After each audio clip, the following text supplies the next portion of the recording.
En la charla precedente estuvo Juanjo Álvarez, entonces él dio una visión actual de los problemas que se plantean en esta exposición, ¿no? De quién es el mar, los conflictos seculares, milenarios, vamos a decir, en torno a el dominio sobre los océanos, el dominio sobre las rutas de navegación, el dominio de los recursos marítimos. Bueno, son cuestiones que están en plena actualidad. Vamos, con que leamos la prensa o digamos cualquier noticia, Trump nos está invadiendo continuamente, ha puesto en marcha una máquina de crear noticias, ¿no? Que si Groenlandia, que si Panamá, que si México, que si tal. Bueno, pues cuestiones, ya veis, de candente actualidad, pero cuestiones de hace siglos que atañen a esa gran cuestión, ¿no? A esa gran cuestión que empezó allá por la antigüedad. ¿De quién es el mar? ¿Quién controla? ¿Quién tiene la capacidad y cómo controla las rutas y los recursos marítimos? Bien, pero hoy no vamos a hacer una visión histórica desde la antigüedad hasta la actualidad sobre esa cuestión, sino que vamos a centrarnos en otra cuestión, y el País Vasco en otras épocas, ¿qué papel tuvo en esos conflictos? Y sobre todo, cuando me refiero a esas épocas, me voy a referir sobre todo a un momento bastante concreto que arrancará, para poner una fecha, para que tengamos claro cuándo arranca el proceso que voy a explicar, que arranca en el Tratado de Tordesillas. Sabéis el Tratado de Tordesillas, el reparto de los océanos, el reparto del globo entre dos potencias, entre las dos principales potencias marítimas de Occidente en aquel momento, que eran la corona castellana y la corona portuguesa. Se reparten contando con la autoridad política en aquella época del papado, ¿no? que de alguna manera sanciona ese reparto de los océanos. Entonces, arrancaríamos ahí, y para poner también una fecha final a ese proceso, bueno, estamos en San Sebastián, estamos hablando del papel del País Vasco en todas estas cuestiones, podríamos poner una fecha dramática, que es 1813, la quema de San Sebastián por un imperio que ha estado durante varios años peleando contra el imperio hispánico, contra el imperio español, precisamente por la supremacía oceánica. Y dentro de esa política, de esa política imperial, ¿no? Sobre todo del Imperio Británico, se produce lo que ocurre en San Sebastián. Ya sé que muchas veces lo que ocurre en San Sebastián lo entendemos desde la óptica de las guerras napoleónicas, pero las guerras napoleónicas al final no deja de ser, si vemos con una visión de largo recorrido, las guerras napoleónicas son una parte de las guerras imperialistas que ya vienen produciéndose desde siglos antes, ¿no? Y es una forma, si queremos, una forma revolucionaria de esa lucha imperial que llevaban siglos peleando, pues, las principales potencias marítimas de Occidente. En el siglo XVI, a principios del siglo XVI, finales del XV, principios del XVI, las dos potencias, como decía, predominantes, hegemónicas en Occidente, son Castilla y Portugal, en ese momento. A partir del siglo XVII, otras potencias secundarias empezarán poco a poco a poner en entredicho ese dominio absoluto entre comillas, pero bueno, esa hegemonía peninsular, esa hegemonía ibérica, ¿no? Van a poner en entredicho sobre todo los holandeses, los ingleses y los franceses. Ahí, a lo largo del siglo XVII son guerras entre las propias potencias emergentes, ¿no? Las guerras navales anglo-holandesas, ¿no? Que se producen en el siglo XVII, precisamente sobre el dominio de las rutas de navegación y sobre el dominio de los mares, ¿no? Todo eso desemboca en el siglo XVIII. Ya muchas veces llamamos a la Primera Guerra Mundial, a la Gran Guerra, a la Guerra del 14, pero ya hay unas guerras mundiales previas que se combaten efectivamente en el siglo XVIII, empezando con la Guerra de Sucesión Española, que es una guerra en la que se pone en entredicho el modelo imperial hispánico, que hasta entonces ha sido hegemónico en Occidente al menos, y más allá. Se pone en entredicho y bueno, pues no se ventilará la hegemonía en determinados ámbitos marítimos, no se va a ventilar esa hegemonía hispánica, pero sí es verdad que aquí hay otras potencias, sobre todo las potencias principales en ese momento son Francia e Inglaterra, y las tres potencias a lo largo del siglo XVIII combatirán por la supremacía. Las guerras del siglo XVIII serán por la supremacía imperial, por la supremacía marítima. ¿Quién es el que lleva el gato al agua? España y Francia se aliarán, como son dos monarquías gobernadas por la misma dinastía, la dinastía Borbón. Entonces, bueno, pues hay momentos que lucharán también, en que Francia y España sean enemigas, es cierto, pero bueno, en general serán aliadas contra la gran enemiga, la pérfida Albión, contra el Imperio Británico. Ese es el contexto general. Y en ese contexto general, el País Vasco, un territorio pequeñito, un territorio de 100 kilómetros de costa, el País Vasco me voy a referir, y ya veréis luego por qué, no me voy a referir solamente al País Vasco español, me voy a referir al País Vasco francés y al País Vasco español, porque es un factor importante en todo lo que vamos a ver, para entender el papel del País Vasco en todos estos conflictos por la supremacía oceánica. Desde Bayona hasta Somorrostro son 100 kilómetros de costa, no hay más, un territorio diminuto. Si comparamos con el Imperio Español, con todo lo que abarcaba, pues imaginaos lo que es, ¿no?, la costa vasca, pero incluso el Imperio francés, ¿no?, comparado también con el imperio que va a construir Francia en Canadá, en la India, etcétera, pues también es un territorio nimio, ¿no? Pero va a tener un papel fundamental desde el momento inicial de este periodo histórico, ¿no? Ya desde el momento del reparto de los océanos entre Portugal y Castilla, ya en ese momento el papel del País Vasco es clave. Es clave y tan clave como que precisamente a raíz del descubrimiento de América de Cristóbal Colón, el descubrimiento de las Indias, porque todavía no se sabe que eso es América, se piensa que es una ruta alternativa a la portuguesa, porque no olvidemos que los portugueses 4 años antes, 1488, han doblado Buena Esperanza y han hallado la ruta al Índico, al Océano Índico, es decir, a la fuente de las especias.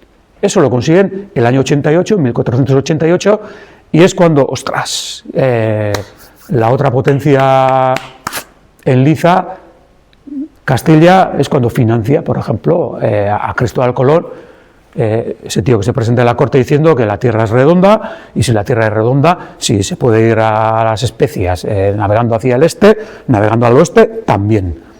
Y eso es lo que van a financiar los Reyes Católicos. Los Reyes Católicos no van a financiar una expedición a lo desconocido, a descubrir América, porque lo desconocido no existe, no sabemos. No, es una expedición a la India, a las Indias, precisamente a las especias. Y eso es lo que va a defender Cristóbal Colón. He descubierto las Indias, he descubierto una ruta alternativa. Y echando leches, las dos potencias firmarán al año siguiente, el año 93, ya llegan a las firmas de ese reparto de los océanos. Pero en ese momento, en el momento que regresa Colón de América, diciendo que he encontrado un camino para ir a la India, luego ya no es un monopolio portugués, sino podemos acceder nosotros también a las fuentes de esas riquezas de Oriente. Ostras, Portugal enseguida eso lo considera como una ruptura del acuerdo previo existente entre las dos monarquías, porque había previamente a Tordesillas hubo otro acuerdo que puso final a la Guerra Civil Castellana, que no voy a entrar a explicar. Ese proceso es el Tratado de Alcazobas de 1479. Ese tratado había establecido también un límite, no un límite norte-sur, sino este-oeste en el Atlántico. Y había establecido, según esa línea, lo que estaba al sur de esa línea, salvo las Canarias, era para Portugal, y de esa línea al norte era para Castilla. Cristóbal Colón eso se lo había saltado porque las tierras que él había descubierto, había llegado, estaban al sur de esa demarcación. Con lo cual es una ruptura manifiesta de ese tratado de Alcazobas, con lo cual Portugal esto lo puede considerar como un acto de guerra, lo puede considerar como cuidadín. En ese momento, en ese preciso momento, se va a conformar. No sé si habéis oído hablar de la Escuadra de Vizcaya. La Escuadra de Vizcaya es el germen de la Armada Española. Es la primera escuadra estable que se va a conformar dentro de la monarquía hispánica, todavía castellana en aquel momento, pero bueno, vamos a llamarle ya monarquía hispánica.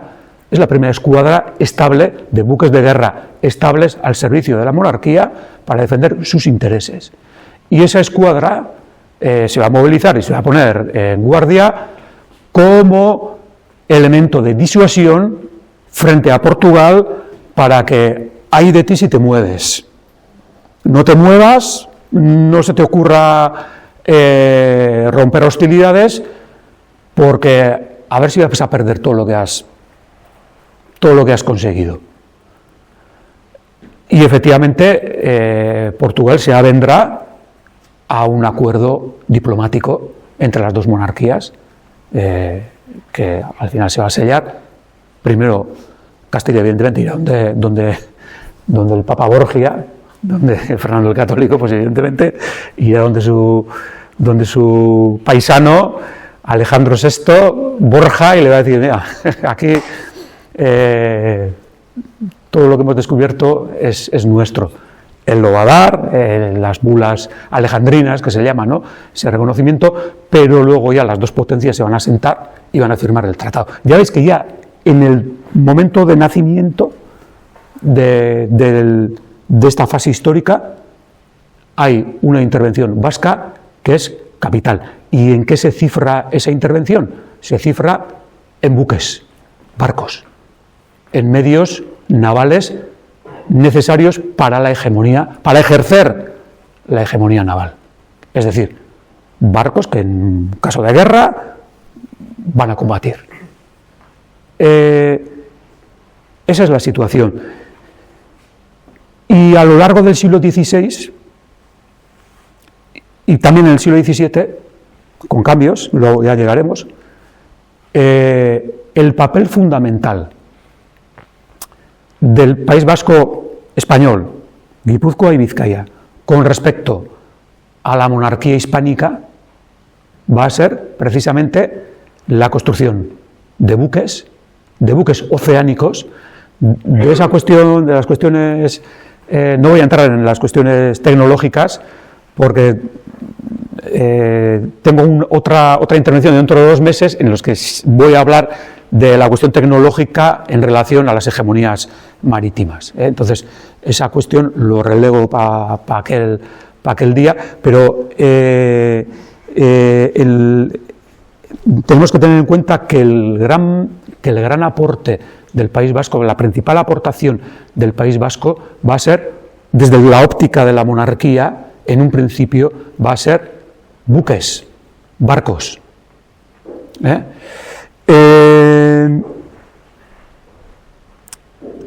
Barcos de guerra o barcos mercantes que se pueden utilizar para hacer guerra, pero no solamente eso, barcos necesarios también para asegurar el tráfico mercantil que se va a establecer precisamente con esas nuevas tierras que se están descubriendo allende de los mares. O sea, no hacemos nada con mandar una expedición y, mira, hemos encontrado aquí unas tierras, poner una banderita, tomar posesión de las tierras, y luego resulta que no somos capaces de materializar el dominio sobre esas tierras. Y el dominio sobre esas tierras no se materializa mandando de vez en cuando un barco de guerra que eche 4 pepinazos que va a espantar a los indígenas, se van a subir a la montaña, y cuando el barco vuelve a la metrópolis, bajan otra vez los indígenas y está. No, es decir, estamos hablando de explotar los recursos en un momento, además, en el que la monarquía hispánica está en plena expansión política en Europa. Bueno, Carlos I es el que personifica, ¿no?, ese ascenso político, ¿no? La gran herencia de Carlos I, la herencia aragonesa, la herencia castellana, la herencia aragonesa, que es, la corona de Aragón, con todo lo que hay en el Mediterráneo, 2 Sicilias, etcétera, ¿no? La herencia castellana con todo lo que están descubriendo allende los océanos, más la herencia borgoñona, el ducado de Borgoña, ¿no?, Flandes, el Franco Condado, etcétera, o sea, lo que es los Países Bajos, Bélgica, todo ese ámbito, y la herencia austríaca, la herencia Habsburgo, el archiducado de Austria, con la posibilidad de la obtención de la corona imperial del Sacro Imperio Romano Germánico. Ese es el contexto en el que se necesita grandes recursos económicos. La corona precisa de dinero, y en aquella época el dinero no son los billetes verdes americanos o el euro, sino que el dinero es plata, es oro, es divisas reales. Nadie va a combatir por su rey a Flandes a cobrar en vellón, a cobrar en monedas de cobre.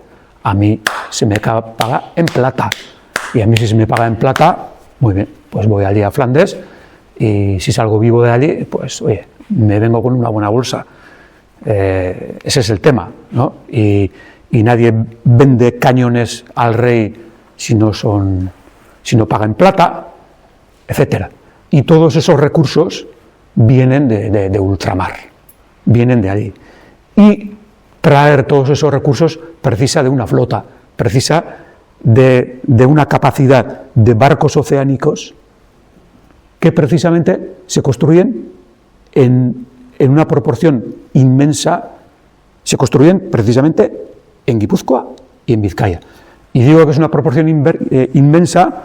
Bueno, el macroestudio que hizo el matrimonio Chauny en los años 50 del siglo XX, Pierre y Huguet Chauny son dos historiadores dos historiadores cuantitativos de la escuela cuantitativa marxista francesa de los años 50, 60, es decir, los que hacen historia contable, ¿no? A ver, aquí el rey es historia, a ver, ¿cuánto dinero tenía el rey de Castilla? ¿Cuánto dinero tenía la República Holandesa?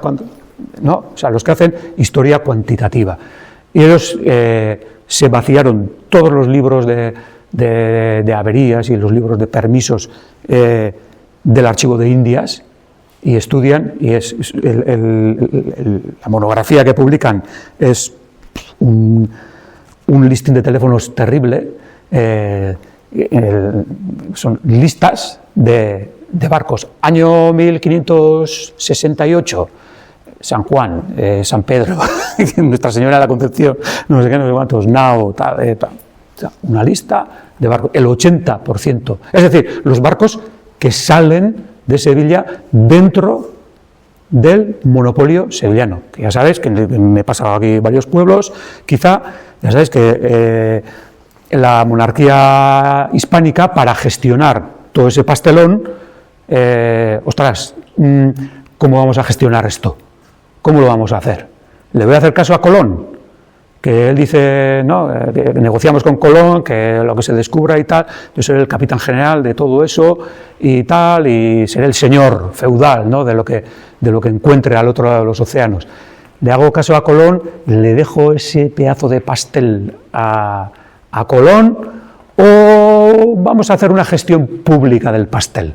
Va a ser directamente la monarquía la que va a gestionar el pastel. Y la opción, Fernando el Católico, que tonto no tiene un pelo, evidentemente, por algo era el inspirador de Maquiavelo, es uno de los inspiradores de Maquiavelo, en su príncipe es Fernando de Aragón. Vamos, le dicen a Colón, muy bien Colón, pero lo que tratamos contigo, no.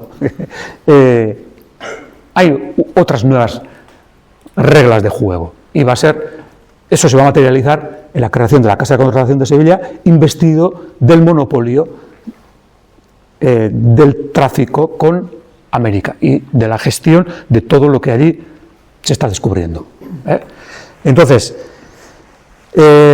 oficialmente, fuera del monopolio, fuera de lo que establece la Casa de Contratación, no se puede comerciar con Indias. Oficialmente todos los barcos tienen que pasar por la Casa de Contratación, tienen que pagar su impuesto real por las mercancías que lleva, tiene que obtener el permiso real para ese tráfico, y a la vuelta lo mismo. Cuando regresa tiene que pagar el impuesto real de los bienes que trae del otro lado, lo mismo, ¿no? Entonces, el 80% de los barcos, fijaos la enormidad del dato, el 80% de los barcos que van a navegar dentro de la carrera de Indias, la carrera de Indias es esa línea de navegación desde Sevilla a América, ¿no?, que enseguida va a coger forma de flotas de galeones, ¿no? Se van a crear las flotas de galeones para evitar, bueno, pues claro, las potencias emergentes, los que han quedado fuera del pastel, pues dicen, joder, ¿y nosotros qué? Pues lo que hacen es robar, o tratar de robar, ¿no? Entonces, bueno, pues la respuesta a eso es, antes y ahora, es el convoy. En la Segunda Guerra Mundial, ¿cómo se defendieron los angloamericanos frente a los U-boat alemanes? Pues crearon flotas defendidas por barcos de guerra que atravesaban el océano y transportaban pues todo lo que necesitaban en Inglaterra para bombardear las ciudades alemanas, para dar de comer a los soldados, etcétera, ¿no? Bueno, pues lo mismo, convoys. Esos convoys salen de Sevilla, van a América y regresan. El 80% de la composición de esas flotas son barcos construidos en Guipúzcoa y en Vizcaya. Toma. El dato es demoledor, es terrible. En 100 kilómetros de costa, en nada, el 80% de los conquistadores que conquistaron América, el 80% de la plata que se robó a los indios y se trajo a Europa. Le he puesto comillas, estoy diciendo de todo lo que oímos y se dice y tal y cual, no voy a entrar en esas disquisiciones, pero el 80% de todo lo que sucedía en ese ir y venir se hacía en barcos construidos en el País Vasco. Xavier, ¿y en qué sitios del País Vasco? ¿En qué astilleros destacaron? Hay momentos distintos. No siempre van a ser los mismos. A lo largo del siglo XVI destaca la zona de Zumaya,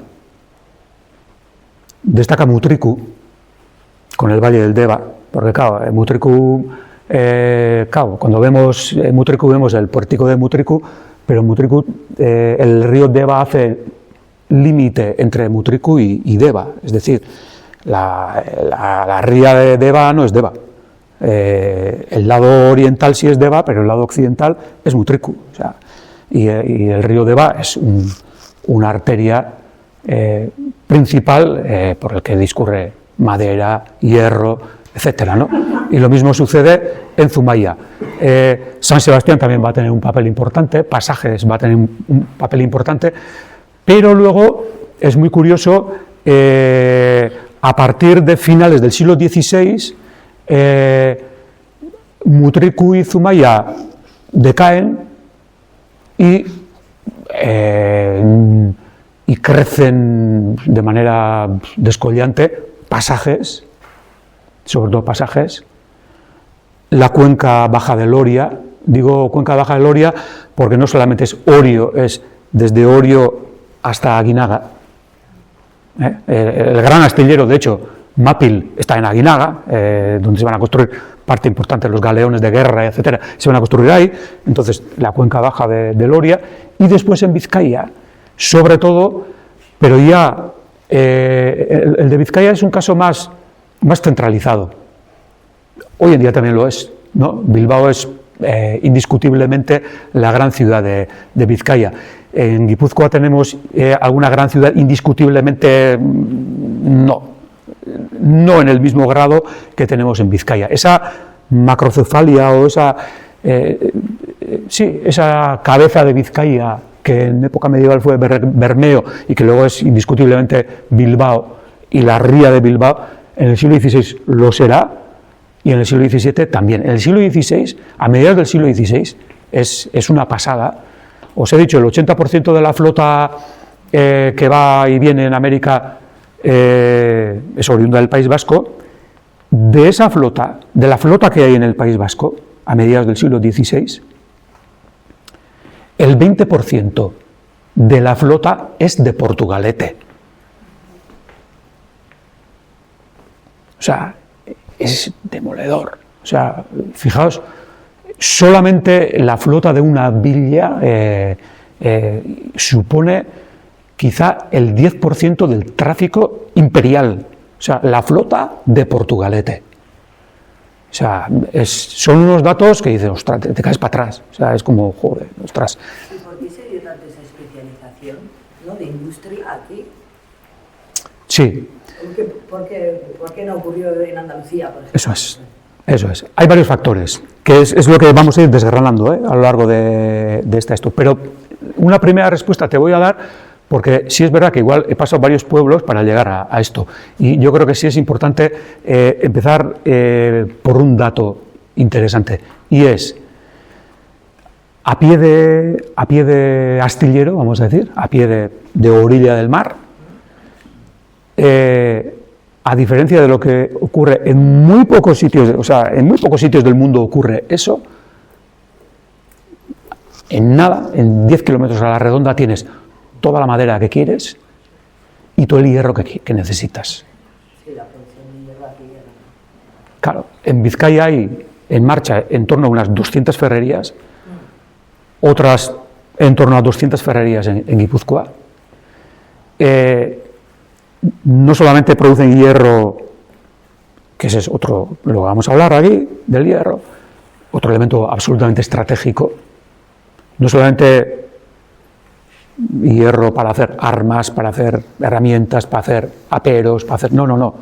Cada barco necesita toneladas de hierro, clavos, herrajes, cadenas, anclas, o sea, imaginaos las pedazo anclas que necesitan los barcos. Y cuando hablamos de esos lugares especializados, se va a producir esa especialización porque para construir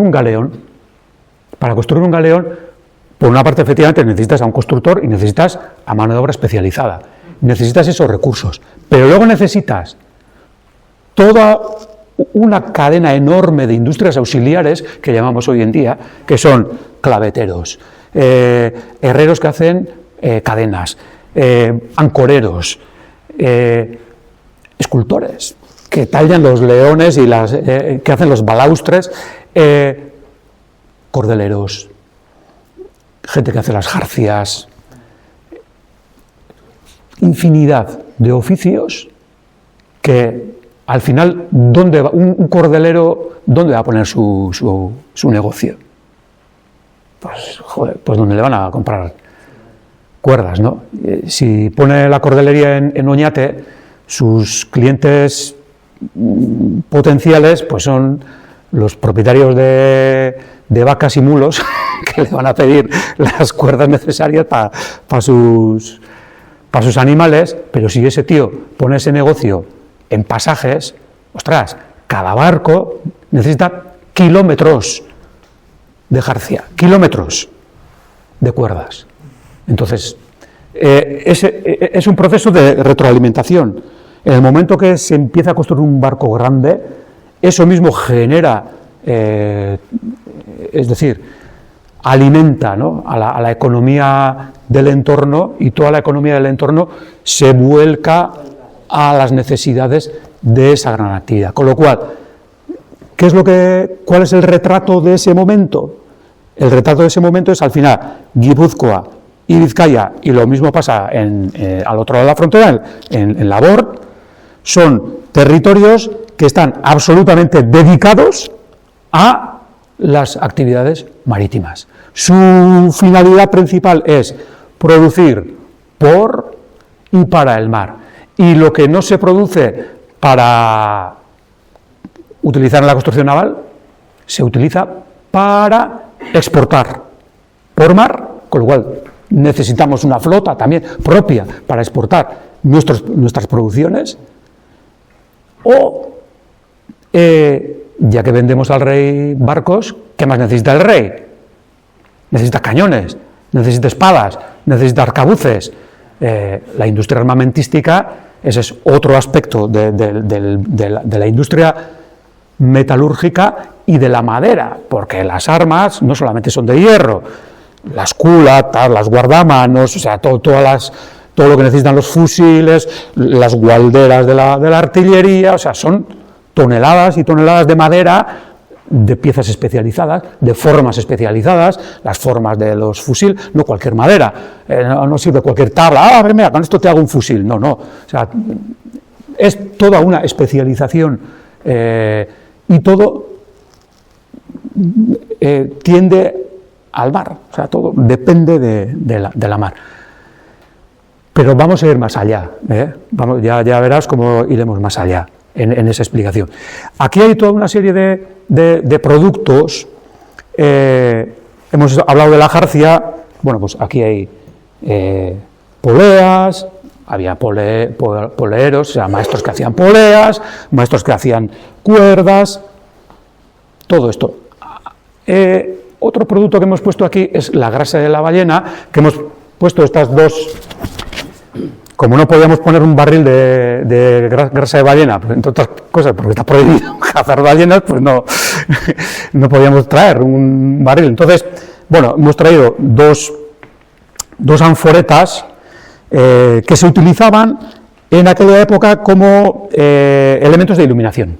Esto se utilizaba en los barcos llenos de aceite, se les ponía una mecha y se colocaban en las bordas para iluminar, con aceite de ballena. El aceite de ballena era el aceite más abundante y más barato que había en aquel momento. Y ahí hay otro factor importante. Hemos hablado, construcción de barcos, industria del hierro. ¿Quiénes son, hasta el principio del siglo XVII, los que monopolizan el tema del asunto de la ballena? Bueno, pues los mismos, estos mismos de los que estamos hablando, estos mismos. Ahí está el hierro, ahí está la plata, antes hemos hablado de la plata, y hay aquí otro elemento fundamental, importante, que es el tema de las telas, ¿no?, de la industria del tejido. La industria del tejido, que en el siglo XVI, en Europa, primero voy a hablar de Europa, luego voy a hablar de otros lugares, pero en Europa fue la gran actividad industrial, la primera actividad industrial que permitió la acumulación de los primeros capitales. Fue la industria textil. Las grandes fortunas de la época, los grandes banqueros genoveses y los grandes banqueros alemanes, los Fugger, los Welser, toda esa gente, 2 generaciones antes eran unos tejedores. eran unos tejedores que se dedicaban allí a tejer, allí en casa y tal, y bueno, pues bueno, les fue bien el negocio, iluminando la tienda con aceite de ballena y tal. Imaginaos en Holanda, ¿no? Imaginaos el 30 de diciembre de 1420 haciendo telas en Ámsterdam, que oscurece a las 3 de la tarde, vamos. O sea, se pasan la vida iluminados con aceite de ballena. Ya empezamos a ver las conexiones. Aceite de ballena que se necesita para iluminar las actividades económicas.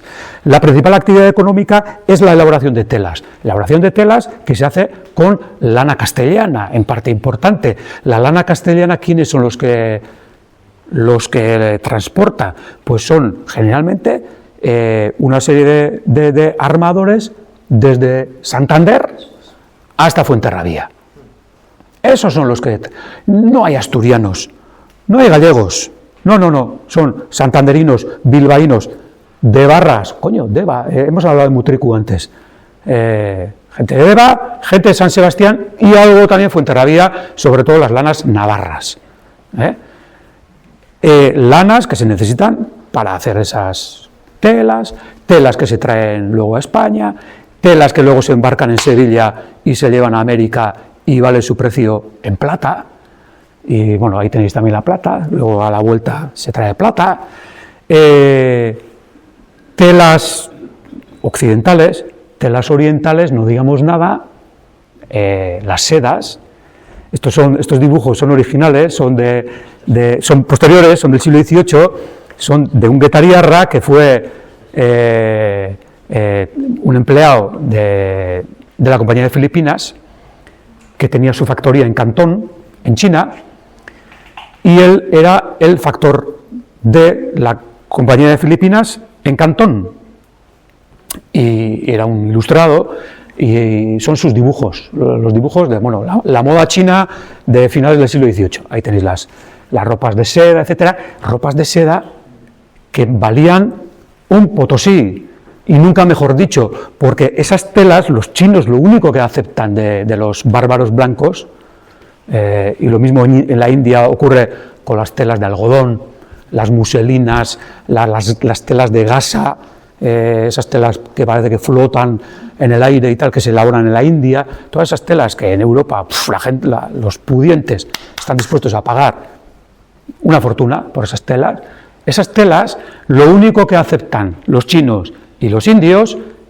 es los reales de A8 que se acuñan allí en los dos Potosís. Ya sabéis que hay dos Potosís, en el Potosí boliviano, el primer Potosí, el original, ¿no?, en el Virreinato del Perú, pero luego hay otro Potosí, San Luis Potosí, las minas que se descubren a finales del siglo XVI en Zacatecas, en México, y que efectivamente va a ser la plata mexicana, los reales de A8 mexicanos, la moneda que luego va a inspirar el dólar, esa misma moneda, ¿no?, es lo único que aceptan los chinos, que efectivamente va a ser el galeón de Manila el que va a introducir esa plata a través de Manila, en China. Bueno, pues el señorito que se encargaba de los intercambios era un guetayarra, Manuel de Agote, que tenía toda la plata del mundo y compraba todas las telas del mundo y mandaba en los barcos de la Compañía de Filipinas a Europa. Bien, son originales de Manuel de Agote, ahí están, con su letra de puño y letra. El tío sabía chino, entonces está escrito en chino y en pidgin. Chiaochai Tonchu, escrito por él. ¿Qué significa? No lo sé, pero escrito por él. Este Manuel de Agote, que tenía tanta plata, tenía palacio en Guetaria o en alguna localidad costera, vivía por ahí. El tío, cuando se jubiló, el año 1799, se jubiló, ya dijo, ya está, y volvió a Guetaria, a su casa, una casa urbana, sin más, una más, de la parte vieja, hasta la casa familiar. Los guetellarra enseguida le nombraron alcalde, le dijeron que, ostras, ha traído el bolsillo bien lleno y vamos a ponerle alcalde y tal, pero él no construyó un pedazo palacio con escudos y con esto y tal, un Versalles, ¿no? No construyó. No. Y ni él ni muchísima gente de estos que andan en estos negocios. Entonces, si os dais cuenta, todos los elementos que hay aquí están concatenados, ¿no? Grasa de ballena para meternos en el negocio de las telas, para meternos en el negocio de las telas necesitamos el negocio de la plata necesita del negocio del hierro, porque sin el hierro no hay barcos y no hay armas, es decir, todos son elementos que están unidos y en todos ellos, casualidad, ¿quiénes están de por medio? Gente de por aquí. Bien, eso va a dar lugar a dos hechos fundamentales en lo que estamos hablando. Uno, las finanzas, o sea, lo que alimenta todo esto, a esta economía mundial, ¿no? Porque estamos hablando, aquí seleccionamos media docena de productos, podríamos haber seleccionado otros más, Por ejemplo, el bacalao podía haber entrado también, ¿no? en este juego, o los esclavos podían haber entrado también, ¿no? El comercio de esclavos. Seleccionamos estos. ¿Por qué? Porque era de lo que teníamos piezas también. No teníamos, de otras cosas no teníamos. En la colección del museo, pues lo que teníamos. Entonces, pero es suficiente para ilustrarnos de qué es lo que está en juego, ¿no? ¿Por qué se pelean los imperios? ¿Qué es lo que está en juego? Está en juego todo esto, ¿no? Está en el juego el tráfico de todos estos bienes, ¿no? Que al final son los que hacen posible las políticas imperiales de esas monarquías, de esas potencias. Hay dos cuestiones, como os decía, fundamentales en toda esa, en este mundo, en esta red comercial. Uno, va a suceder en América. ¿Y cuál va a ser el hecho que va a suceder en América? Pues que de haber esas flotas que comercian desde Sevilla y van y vienen a América, etcétera, el siguiente paso que se va a producir es que quienes van a administrar directamente en América la extracción de plata, la distribución de la plata, el control de las rutas comerciales, van a ser precisamente vascongos, vascos. Los primeros conquistadores que van a llegar, los primeros que llegan, es normal, además llegan allí, imaginaos, ¿no? Llegan a los que conquistaron el imperio inca, ¿no? Es que yo me pongo en su lugar. Y claro, llegas allí, le pillas al Atahualpa y le dices, mira, para liberarte, mira, nos llenas esta habitación de plata y te vamos a dejar libre. Y va el tío y les llena la habitación de plata. Y dice, ostras. Y luego evidentemente le cortan la cabeza. Pero el tío les llena la habitación de plata. Y son 200 tíos los que están ahí. Y dicen, ostras, o sea, es que aquí tengo una fortuna para retirarme yo y mis sucesores mientras el mundo siga existiendo, ¿no? O sea, esa gente lo que se van a ver es a la gran vida, a la vida de conquistador. Yo soy un gran señor que he conquistado un imperio para el rey y mi posición en el imperio es la de gran señor. Esa es mi posición. Ya me voy a ensuciar las manos comerciando con asquerosa grasa de ballena. No, yo no me voy a ensuciar las manos en eso. Yo ya he hecho lo que tenía que hacer. Yo ya he puesto en peligro mi vida, ¿no? por conseguir esto. Y ahí se van a quedar. Pero claro, todo ese pastel hay que administrar. ¿Y quién va a administrar? Pues van a ser los colonos de segunda generación. Los que van a llegar después, ya no hay nada para conquistar, está todo conquistado, los imperios están conquistados. ¿Y dónde está el negocio? Está en la gestión.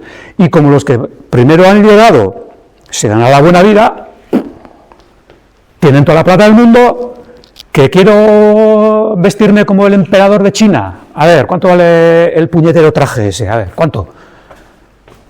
40 ducados, 400, toma, trae. tienen toda la plata del mundo. Esa gente, ahí se van a quedar. Los que van a venir por detrás, que son comerciantes, que son los que andan con los barcos, que los beneficios de esta gente está en los fletes, en fletar mi barco en Sevilla, el llevar allí, y si el barco da la vuelta, en vez de traer pieles, joder, traigo plata, pues los beneficios no son los mismos, con el mismo viaje. Entonces, está claro, ¿dónde está el negocio? O sea, un comerciante, y además, esta gente que son depredadores, o sea, son, a ver, vosotros conocéis a los pescadores, yo suelo pescar. Yo cuando suelo ir a pescar, ¿no? En general, y es cierto, o sea, generalmente no pesco. Cuando era chaval sí, pero hoy en día pues vas y si pescas 2 chipirones a gusto, y joder, pasas la tarde, te comes el bocate y perfecto. Y resulta que hay un día que, ostras, uno, otro, ostras, 40, 50, 60. La licencia de pesca que tengo me dice, no puedes pescar más de, yo qué sé, 5 piezas, sí. Para una vez que voy a pescar, yo me voy a ir a cambio, pues prefiero ir a la cárcel. Y pescas todo hasta que se hace de noche. Ese es el pescador. El pescador aprovecha las oportunidades. Estás tú ahí jodido, me cago en la leche, pescando besugos, nevando la ostra, y aparece una ballena. Joder, a por la ballena, porque la ostra me va a retirar de tener que estar aquí matándome, pescando besugos que me van a pagar 4 perras. Y en cambio está el aceite de la ballena, ostras, con el mismo esfuerzo, pues ese es el tema. Con el mismo esfuerzo, yo llego a América, empiezo a comerciar y van a controlar todo el tráfico de la plata, desde la extracción en mina. ¿Quién sabe hacer máquinas? ¿Quién hace los aperos? ¿Quién sabe el funcionamiento de ferrerías, de molinos? ¿Quién tiene? ¿Quiénes los tienen? Pues esta gente que van de aquí, y claro, en Potosí hay que montar máquinas para extraer toda la plata, para hacer todo lo que hay que hacer allí. ¿Quiénes van a montar? Ellos. El que monta la máquina al final se hace dueño del asunto, porque pido lo que quiero, la máquina lo tengo yo. ¿Quieres que te afile el cuchillo? Mira, vale 400.000 ducados. ¿No tienes? Pues mira, tu mina para mí. Y ya está. Y me hago con la mina. O sea, ¿entendéis? O sea, al final se van a hacer con el control del tráfico de la plata. Eso por una parte. Pero eso, hay una manera mejor todavía de obtener mayores beneficios. ¿Y cuál es la mejor, o sea, la mayor manera todavía? Pues es, en vez de mandar el barco directamente a Sevilla y pagar los impuestos al rey, lo mando directamente a pasajes y no pago los impuestos al rey. Entonces, armo mi barco en Sevilla, en pasajes, lo cargo de hierro, de telas que he traído de Holanda, de esto y lo otro y tal y cual, y voy directamente a Buenos Aires, al Mar de la Plata, por algo se llama así, ese sitio, que de allí no salía ninguna flota de galeones, pero mira el nombre que tiene, porque es que resulta que casi toda la plata salía de contrabando y salía de allí. Y lo que la plata legal no era más que la tapadera, era el trámite que había que cumplir, porque el rey también, pobrecico, pues necesita también su pasta para poder seguir haciendo sus políticas imperiales. Entonces, bueno, tampoco le vamos a dejarle sin nada, no es cuestión, pero el tema es ese, o sea, la parte del león que nunca vamos a cuantificar, nunca vamos a saber, porque es ilegal, no se cuantifica, no se sabe, pero sale de ahí. ¿Y por qué os digo que eso sucede así? Pues porque ahí viene la segunda parte de esta gente, de lo que van a hacer esta gente. Resulta que España en esos momentos se mete, bueno, normal, ¿no? Ya hemos dicho, las potencias emergentes quieren parte del pastel, el que tiene el pastel no quiere ceder, todo es mío, no, que esto es tal, bueno, empiezan las guerras. El siglo XVI, el siglo XVII, el siglo XVIII es una sucesión continua de guerras en Occidente, ¿no? Continuamente. Si no es una cosa, es la otra, los motivos, da igual. No que una guerra dinástica, a ver, ahí lo que se están jugando son otras cuestiones dentro de la cuestión dinástica y dentro de esos rollos. Hay otras cuestiones de fondo, mucho más lucrativos, que es lo que se está jugando, ¿no? Entonces, en esas luchas va a ocurrir que en un momento dado España, la monarquía hispánica, ostras, se va a convertir prácticamente enemiga de todos los demás.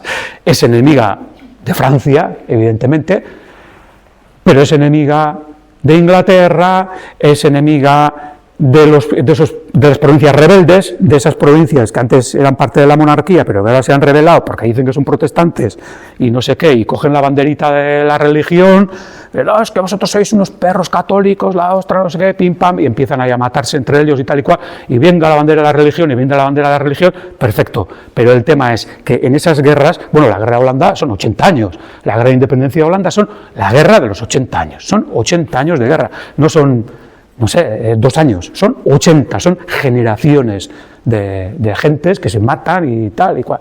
Bien, ¿qué es lo que pasa? Holanda, que sabe que el poder imperial español se cifra en ese tráfico marítimo, bueno, ¿yo qué voy a hacer? Voy a tratar, no soy capaz de cortar ese tráfico, no es capaz, lo va a intentar, lo va a intentar, pero, por ejemplo, nuestro Kendo, pues les va a poner en su sitio, ¿no? Kendo de Donostiarra, pues en Pernambuco, en Brasil, plis, plas, fuera, se acabó esto de tal. No van a conseguir cortar las líneas de las principales carreras de navegación, que son la carrera de Indias, Europa, América, y el galeón de Manila, América, Asia. Eso va a estar en funcionamiento hasta finales del siglo XVIII o principios del XIX. Va a estar en funcionamiento. No van a conseguir nunca cortar eso. Pero hay otras maneras de meterle el dedo en el ojo al imperio. ¿Y cuál es la manera? Bueno, pues resulta que esos galeones que necesita el rey, que hemos dicho que se construyen aquí en Mapil y en Pasajes y en Bilbao y tal y cual, y hemos dicho que hay madera y que hay hierro y que hay no sé qué, pero hay otros productos que son sobre todo el cáñamo, la brea, la madera de pino, para hacer los palos, para hacer las vergas, se utiliza madera de pino porque es ligera. O sea, tú no puedes hacer unas vergas de roble que pesan toneladas porque estás provocando que ese barco sea absolutamente inestable, estás atentando contra la estabilidad del barco. O sea, cuanto más arriba, más ligero tiene que ser. Entonces, ¿eso con qué se consigue? Con madera ligera. ¿Y esa madera de qué es? De pino. ¿Y aquí hay madera de pino? Base que no. Lo más cercano, en los Pirineos. Sí, pero traer madera de los Pirineos hasta el siglo XVIII no se va a conseguir traer madera de los Pirineos a la costa cantábrica. Hasta que se hagan las carreteras de coches y esto y tal en el siglo XVIII es cuando empezarán a traer. Pero no para barcos particulares, para la Armada. O sea, el único que puede permitirse eso, traer un tronco de 30 metros. ¿Os imagináis un tronco de 30 metros de este pelo, de grosor, traer, yo qué sé, desde Isaba hasta Fuenterrabía? ¿Os imagináis? En 1760, tela marinera, cada uno de ellos. O sea, ¿qué vale ese tronco? ¿No? Bueno, pues resulta que era mucho más fácil traer del Báltico. Los polacos y los rusos y tal y cual, pues ¿qué es lo que hacían? Lo mismo que hacen ahora los rusos, ¿no? Vender materias primas. Pues ahora venden gas y petróleo, en aquella época vendían pieles para hacer ropas y vendían, por ejemplo, madera de pino. De todos los pinares que hay en la taiga, etcétera, pues todo eso, y con el pino, pues obtenían también brea, porque tiene mucha resina, y con esa brea se hace, pues para calafetar los barcos, etcétera. Todos esos productos que vienen de allí, que salen del Báltico, y que durante el siglo XVI parte importante del siglo XVI lo han controlado los comerciantes alemanes, la Hansa, habréis oído hablar, la Hansa, son los que han controlado ese tráfico, pero bueno, estaba dentro de la órbita, vamos a decir, imperial habsburguesa, porque no olvidemos, Carlos I, V de Alemania, ¿no? Bueno, pues está dentro de nuestra órbita todo eso, pero claro, cuando se sublevan los holandeses, todo eso se va al garete. Se va al garete y los holandeses lo que van a hacer es cortar ese tráfico y hacerse con ese tráfico. De manera que, uy, rey de España, tú quieres luchar contra nosotros, ¿no? Y para luchar contra nosotros necesitas plata, ¿no? Para pagar a tus tropas, ¿no? El dicho ese de lo que vale poner una pica en Flandes. Hay que pagar al piquero que esté allí y tal. Y tú necesitas barcos, ¿no? Para traer esa plata de América. Y esos barcos, los palos, ¿de dónde sacas? ¿Del Báltico? Ah, pues ahora no. Ahora no. ¿Entendéis? Pero claro, los holandeses también tienen un problema. Y es que los holandeses, para luchar contra el Imperio Español, tienen el mismo problema. Es decir, yo como pago a un piquero holandés o a un arcabucero holandés para que se vaya allí a Breda a pegarse tiros con una banda de salvajes españoles que han venido aquí y tal y cual. ¿Cómo hago? ¿Cómo le convenzo? Pues en plata, ¿no? Le tengo que pagar en plata. Ah, pero nosotros, ¿qué tenemos aquí? Pues eso, arenques. Tenemos arenques. Plata no. ¿Quién tiene plata? Ostras, el enemigo. ¿Os dais cuenta que eso es? ¿Qué es lo que ocurre hoy en día también? El gas tiene los rusos, necesitamos nosotros el gas ruso, tal. Bueno, pues si no nos lo venden directamente y tal, pues a través de los turcos y no sé qué, nos lo revenden y tal, y el rollo de siempre, ¿no? Pues va a ocurrir eso. ¿Y sabéis cuál va a ser la válvula de escape de todas las potencias en liza? Va a ser el País Vasco. ¿Por qué? Pues porque en el País Vasco entra toda la plata del mundo de contrabando y esa plata de contrabando se inyectará en esos países del norte a cambio de madera de pino, artillería. Holanda está exportando artillería de hierro colado a España para que les disparen luego a ellos. Es demencial. Bueno, pues lo están haciendo. Seguimos igual. Y el País Vasco lo que va, por eso hablábamos del puente vasco. El País Vasco va a ser un puente de ida y vuelta de productos que vienen de América, de productos que vienen del norte de Europa, de productos que vienen del propio País Vasco y tal y cual. Y todo esto, ¿cómo es posible? El tema de la plata es terrible. En el siglo XVII, Luis XIV, Luis XIV, ¿no? el chulo, el Trump, ¿no? De la época, vamos a decir, el Trump del siglo XVII, ¿no? Con su peluca, y tal, el tío allí, pues venga, aquí soy el que más puede, y venga, leña, esto, lo otro, tal. El 20% de las finanzas de la monarquía francesa, a partir de la segunda mitad del siglo XVII, es decir, en la época de gobierno de Luis XIV y sus descendientes, el 20% de las finanzas reales, es decir, de los ingresos de la corona para, por ejemplo, bombardear Fuenterrabía, o bombardear Génova, o ocupar plazas en Flandes, o todo lo que hizo Luis XIV, o sea, todo lo que se le ocurrió, ¿no? Llevar las fronteras francesas hasta el Rin, que esa era su gran obsesión, ¿no? Bueno, pues el 20% de todo eso, esos ingresos proceden del comercio que establecen con la India, con Asia, todos esos productos que hemos dicho antes, telas de algodón, especias, tal, que los franceses también empezarán a traer de allí. Pero resulta que en la India lo único que aceptan de los franceses, de esos bárbaros con peluca, es las monedas de plata de su archienemigo. El archienemigo de Luis XIV, ¿quién es? Es la monarquía hispánica.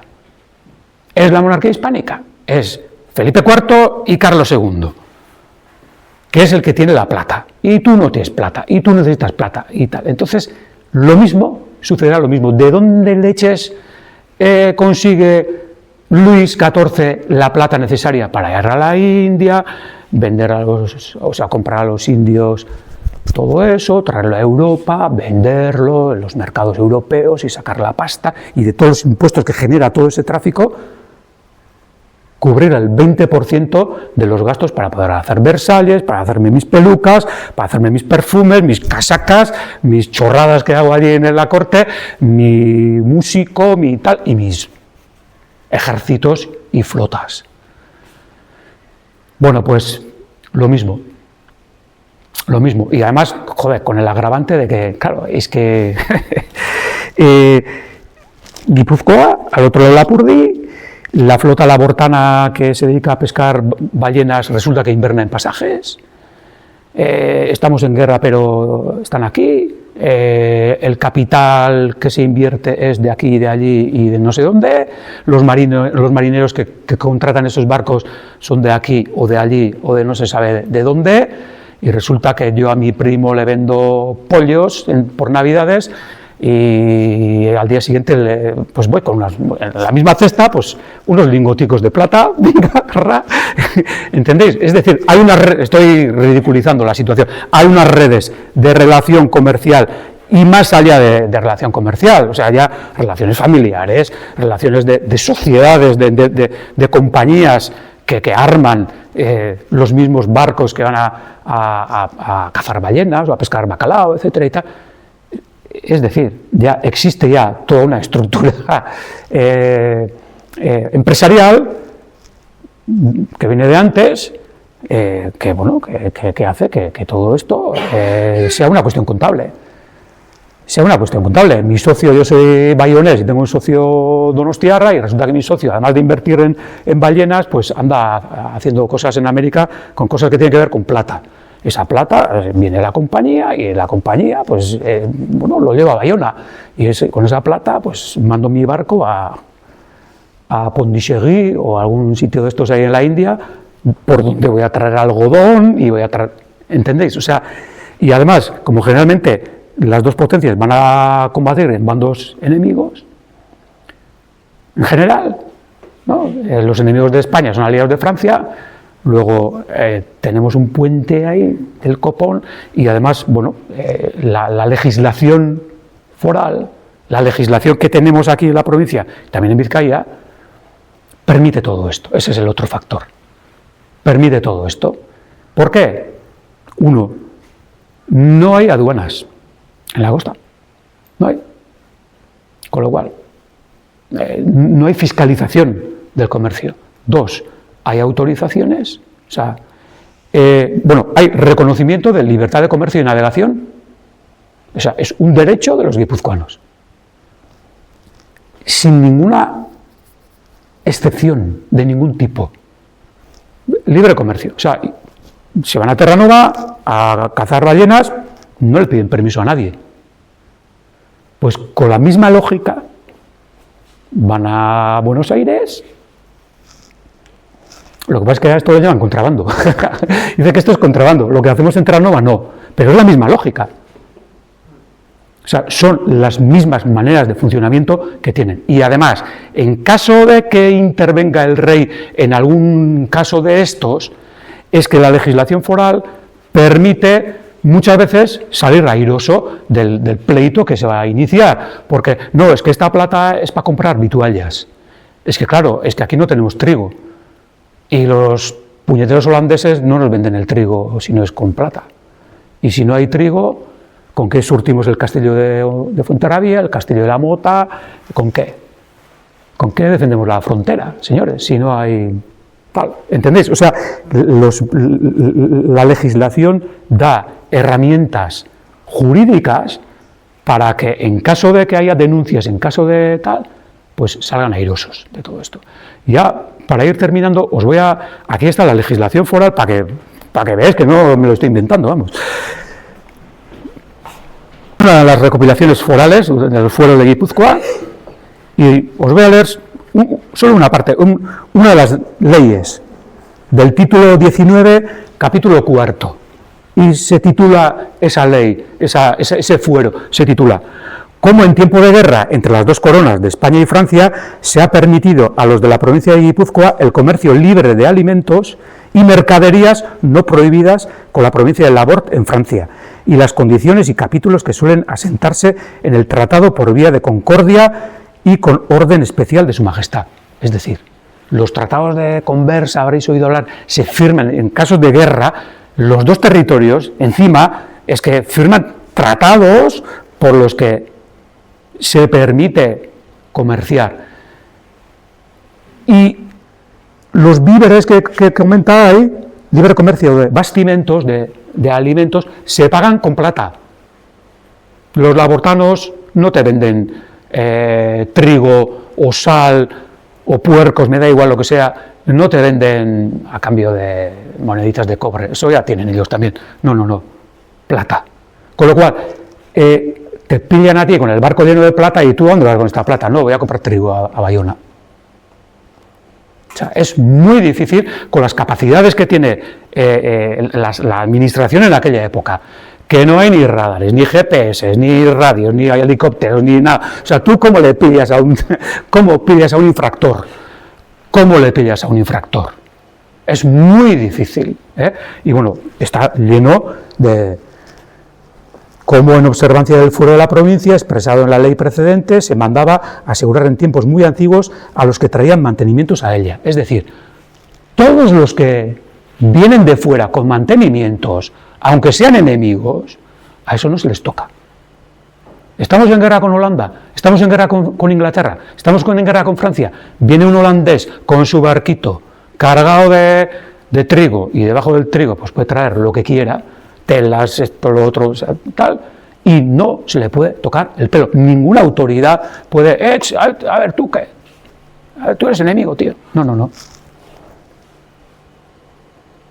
Entonces, imaginaos el pastelito, y claro, el fuero además es una cosa que atañe a la persona, a las personas, de manera que los guipuzcoanos, cada uno de ellos es el que tiene ese fuero, y esta gente se van por ahí, se van a Acapulco y hacen lo mismo allí, y mandan plata a Filipinas y esto y lo otro. Bueno, pues todo eso.